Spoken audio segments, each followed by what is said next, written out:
D Gukesh यहाँ पर मुकाबला खेलने जा रहे हैं। आखिरी राउंड है फीडे ग्रैंड स्विस का। सामने है यूक्रेन के खिलाड़ी आंद्रे वोलोटकिन। और गुकेश के लिए टूर्नामेंट बहुत टफ गया है, लेकिन पिछले मैच में 6 मैच के बाद उन्होंने जीत का स्वाद चखा था।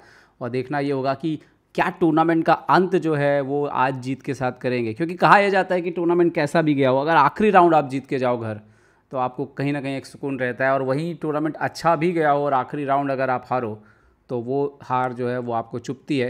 वही होता है, अंत भला तो सब भला। देखते हैं क्या होता है। यहाँ पर गुकेश है, काले मोरों से खेल रहे हैं। वोलोटकिन ने E4 खेल करके शुरुआत कर दी है खेल की, और देखते हैं कि गुकेश कंटिन्यू कैसे करते हैं। C6 खेलते हुए, कारो कान खेलते हुए यहाँ पर। और हम देख रहे हैं कि आजकल गुकेश कारो कान पर काफ़ी भरोसा कर रहे हैं। D4 कर दिया है यहाँ पर आंद्रे ने, और गुकेश ने D5 खेल करके जवाब दे दिया है पोजीशन में। आंद्रे आगे बढ़ते हुए पॉन को E5, जो कि सबसे एडवांस वेरिएशन है, उसी को खेलते हुए गुकेश ने निकाल लिया अपना ऊँट।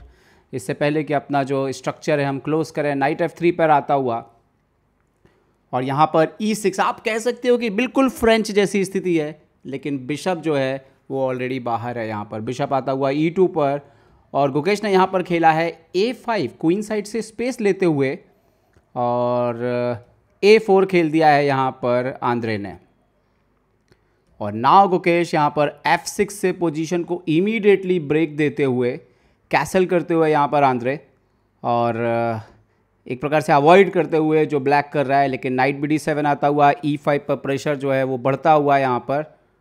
और अभी बिशप E3, क्योंकि अभी भी नाइट F3 से जो सपोर्ट आ रहा है वो इनफ है। और गुकेश क्वीन C7 पूरी तरह से फोर्स करते हुए कि अब तो आपको ये मारना ही होगा।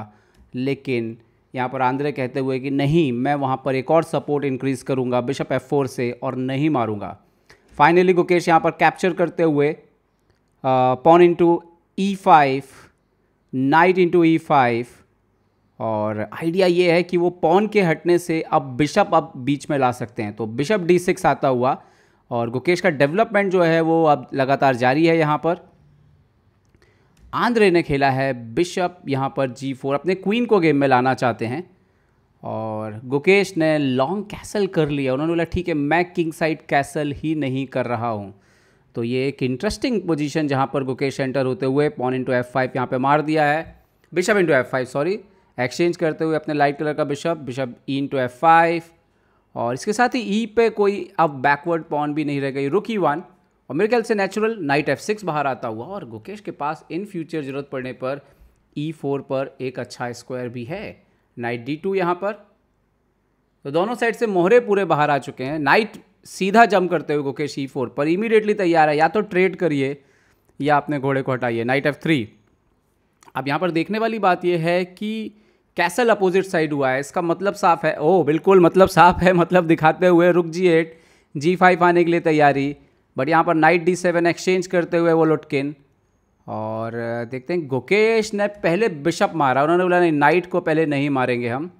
और बिशप F4, बट यहाँ पर नाइट C5 बचाते हुए बोर्ड पर क्या ये गलत निर्णय नहीं हो गया है वोलोटकिन का? क्योंकि कहीं ना कहीं गुकेश की पीछे वो जो बिशप है वो ज़्यादा डेंजरस दिख रहा है, पर शायद वो किंग साइड कुछ करना चाहते हैं। और ये नाइट जाता हुआ पीछे E5 और बहुत ही स्ट्रॉन्ग तरीके से आने की तैयारी है। गुकेश ने बिशप पीछे ले लिया है। और इम्पॉर्टेंट ये है कि जब भी ऊपर जंप करेगा यहाँ पर, ओके C3 खेला है उन्होंने, अब शायद B4 की तैयारी है। और गुकेश ने पहले खेल दिया है यहाँ पर G5, बट इस स्क्वायर को कैसे मैनेज करेंगे देखने वाला होगा। नाइट इंटू E5, बट ये तो एक ब्लंडर है। रीज़न क्या है यहाँ पर? रीज़न क्या है, क्यों ये एक गलत चाल है? गलत चाल इसलिए है कि C5 आ रहा है, और जो उसका बेस है पॉन का D4 पर एक अटैक हो रहा है, और यही गुकेश की शायद चाल थी। F3 यहाँ पर, और C4 बढ़ते हुए गुकेश कॉम्प्लिकेटेड पोजीशन पे ले जाते हुए अपने अपोनेंट को। पॉन इंटू इन्होंने मारा है नाइट, और गुकेश डेफिनेटली D3 पे नाइट को मारेंगे, क्योंकि इसके अलावा और कोई चाल तो नज़र नहीं आती। लेकिन गुकेश ने पॉन इंटू E4 मारा है पहले, ये तो कमाल है, पूरा पीस सेक्रीफाइस है यहाँ पर।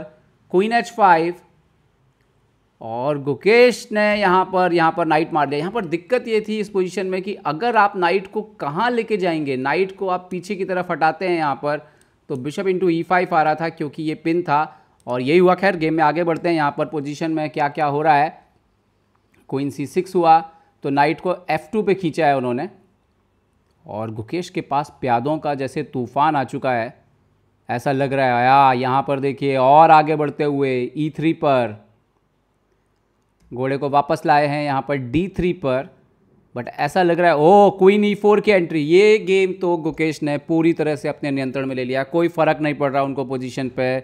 अपोनेंट को पॉन दे रहे थे G5 का, वो ले नहीं सकते थे, गुकेश ने खेल दिया F4। यहाँ तो लग रहा है H5 G4 F3 सब आ जाएगा।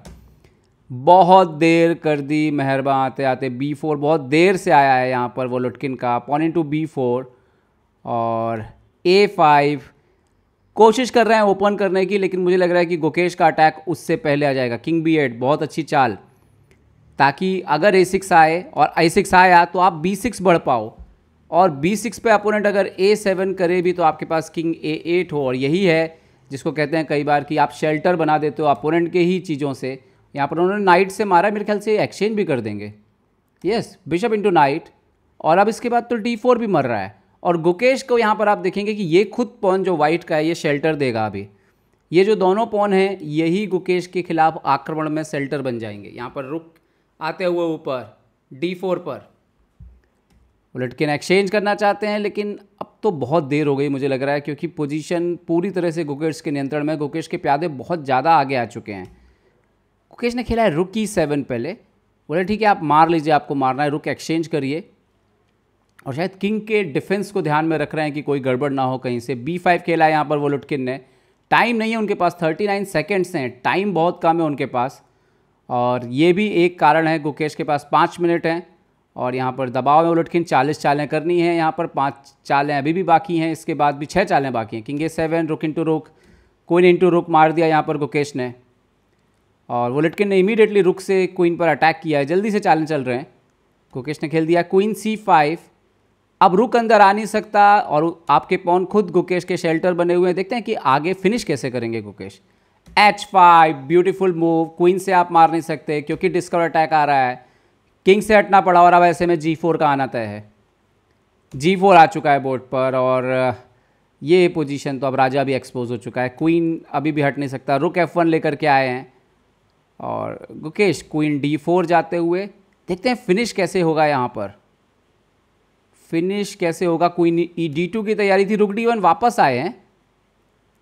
गुकेश क्या खेलेंगे, क्वीन C5 वापस गए हैं यहाँ पर, और यहाँ पर गुकेश के पास कई तरह की चालें हैं। वो H3 भी मार सकते हैं, और शायद रियलाइज़ किया तो पहले H4 खेल दिया उन्होंने, और अब गुकेश आए हैं क्वीन F5 F3 आ रहा है नेक्स्ट मूव में। बहुत मुश्किल है रोकना, इस पोजीशन को कंट्रोल करना। F3 रोकना बहुत मुश्किल है। इवन ऐसी ऐसी रुक F1 के बाद भी F3 आ जाएगा, G3 भी आ सकता है। मतलब G3 क्वीन को पीछे लेके आप H4 मार के मेट कर सकते हैं। गुकेश ने खेल दिया F3, वैसे कोई दिक्कत नहीं। यहाँ पे दिक्कत यह है कि pawn into pawn, pawn into pawn, उसके बाद इनका क्वीन रुकेगा ही नहीं एक्चुअली में, और रिज़ाइन कर दिया उन्होंने यहाँ पर। क्योंकि दिक्कत यह है कि अगर आप मार भी देते हैं और हम मार देते हैं और उसके बाद आप रुक इंटू F3 भी मारते हैं, तो यहाँ पर E1 क्वीन E4 के बाद गेम ख़त्म है यहाँ पर। और अब आप देखें कि किंग आप कहीं भी खेलिए, रुक यहाँ पर F7 आ रहा है। किंग को आप हटते हैं अगर तो रुक G7 से चेक, तो वो गेम बचेगा नहीं। H4 भी मर रहा है, और यहाँ पर इसीलिए रिज़ाइन कर दिया आंद्रे ने। तो गुकेश ने जीत के साथ समाप्त किया है फीडे ग्रैंड स्विस को। नुकसान जो होना था वो हो गया, लेकिन गुकेश ने कम से कम लगातार 2 जीत दर्ज करते, और ये आखिरी वाली जीत थोड़ा कॉन्फिडेंस देगी उनको। थोड़ा दुख रहेगा कि फॉर्म आया लेकिन टूर्नामेंट के ख़त्म होते होते। एनीवे गुकेश, इस फाइट के लिए बधाई।